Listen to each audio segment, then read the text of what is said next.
ফেনীতে শানে সাহাবা খতিব ফাউন্ডেশনের ত্রাণ বিতরণ। ইমাম খতিব মুয়াজ্জিন ও খাদিমদের অরাজনৈতিক সংগঠন শানে সাহাবা খতিব ফাউন্ডেশন বাংলাদেশের পক্ষ থেকে ফেনী জেলার ফুলগাজী ছাগলনাইয়া উপজেলায় বন্যায় ক্ষতিগ্রস্তদের মাঝে অর্থ ও ত্রাণ বিতরণ করা হয়েছে। এতে উপস্থিত ছিলেন শানে সাহাবা খতিব ফাউন্ডেশন বাংলাদেশের চেয়ারম্যান মুফতি শামীম মজুমদার, যুগ্ম মহাসচিব হারুন কুতুবী, ভাইস চেয়ারম্যান হাফিজ মাওলানা নিয়ামতুল্লাহ খান, ফয়েজ মাহমুদ সহ কেন্দ্রীয় ও ফেনী জেলার নেতৃবৃন্দ উপস্থিত ছিলেন। এ সময় মুফতি শামীম মজুমদার বলেন, পরশুরাম, ফুলগাজী এবং ছাগলনাইয়া এই তিনটি উপজেলা সবচেয়ে বেশি ক্ষতিগ্রস্ত।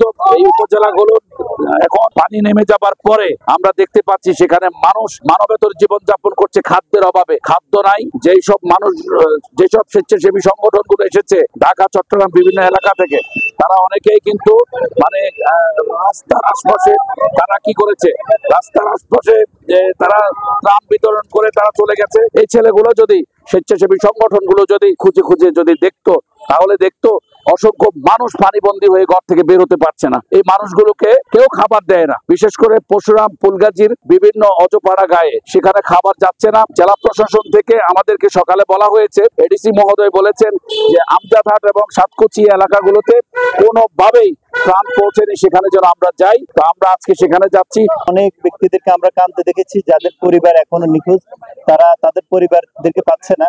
তো আমরা সেই কাজেও চেষ্টা করব কিভাবে উদ্ধার করার জন্য, আর আমরা কিভাবে ত্রাণ বিতরণ করব সেভাবে আমরা যাচ্ছি। দূর দূরান্ত থেকে যারা এটকে পড়েছেন তাদের কাছে আমরা যাওয়ার চেষ্টা করবো ইনশাআল্লাহ। শানে সাহাবা জাতীয় খতিব ফাউন্ডেশন মাধ্যমে এবং সমাজ কল্যাণ সংস্থার আমাদের ফারুক মামা এসেছেন।